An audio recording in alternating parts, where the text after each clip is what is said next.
नमस्कार, मी लतिका महाराष्ट्र रेसिपीमध्ये मी तुमचं स्वागत करत आहे।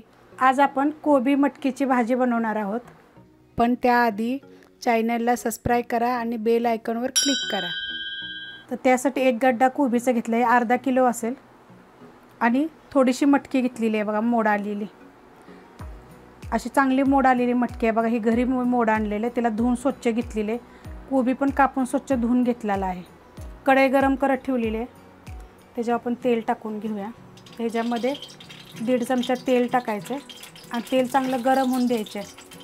तेल चांगलं गरम झालेलं आहे, 1 चमचा जिरे मोहरी चांगली तडतडून देऊया। त्याच्यामध्ये कढीपत्ता आणि एक मोठा आकाराचा कांदा घेतलेला आहे, तर कांदा चांगला भाजून घेऊया आपण। कांदा बघा चांगला भाजलेला आहे। आता ह्याच्यामध्ये आपण हळद टाकूया, अर्धा चमच्याला बी कमी हळद टाकायची। थोडीशी परतून घेतली की एक टमाटर टाकायचं बघा, आणि ह्याच्यामध्ये थोडंसं मीठ टाकायचं, म्हणजे हे आपलं टमाटर सॉफ्ट होईल। चांगलं परतून घेतले बघा, टमाटर सॉफ्ट झालेलं आहे। आता गॅस जरा थोडंसं बारीक करते, फास्ट गॅसवर केलं होतं।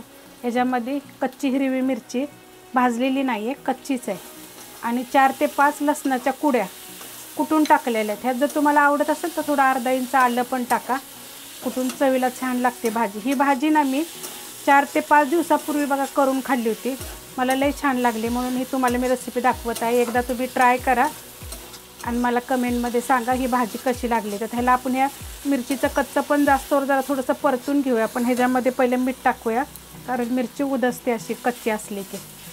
परतून घेतलेलं आता ह्याच्यामध्ये बघा मटकी टाकायची। ते मटकी चांगली धुवून घेतलेली आहे स्वच्छ, 150 ग्रॅम मटकी आहे। अर्धा किलोसाठी मी 150 ग्रॅम मटकी टाकलेली आहे ही, आणि घरी आपण भिजत घालून मोड आणलेली आहे। तर हिला मिनिटभर आपण परतून घेऊया। चांगली परतून घेतली बघा मिनिटभर। आता मी ह्याच्यामध्ये आपण कोबी टाकून घेऊया। तर कोबी मी असा लांबडा लांबडा कापलेला आहे बघा, कोबी टाकून घेतलेला आहे। आता हलवून घेऊया, ह्याला चांगलं मिक्स चांगलं करायचं। मिक्स चांगलं करून घेतलेलं आहे बघा। आता गॅस थोडासा बारीक केला होता, एकदम स्लो केला होता, वाढवते। आणि ह्याला काय भाजीला व्हायला जास्त वेळ लागत नाही, एकदम ह्याच्यात थोडंसं आपण झाकण ठेवूया आणि वाफलून देऊया। एकदम स्लो गॅसवर बघा ठेवलं होतं, आणि एकदा मी हलवलेलं आहे फक्त। आणि कोबी कसा धुतल्यानंतर ना पूर्ण पाणी निथळून द्यायचं बघा। ही मटकीची कोबीची भाजी एवढी छान झालेली आहे, आणि चवीला लई छान लागते। अशा पद्धतीनं तुम्ही करा। तर थोडीशी आपण कोथिंबीर टाकूया ह्याच्यामध्ये, मिक्स करून घेऊया चांगली। आणि बिन झाकणाची जरी तुम्ही केली ना तरी पण चालेल, लांबडा कापला बारीक कापला तरी पण चालेल, छान लागते भाजी। तर अशा पद्धतीने जरी तुम्हाला कोबीची मटकीची भाजी जर आवडली असेल तर लाईक करा, सबस्क्राईब करा, कमेंट करा आणि शेअर बी करा।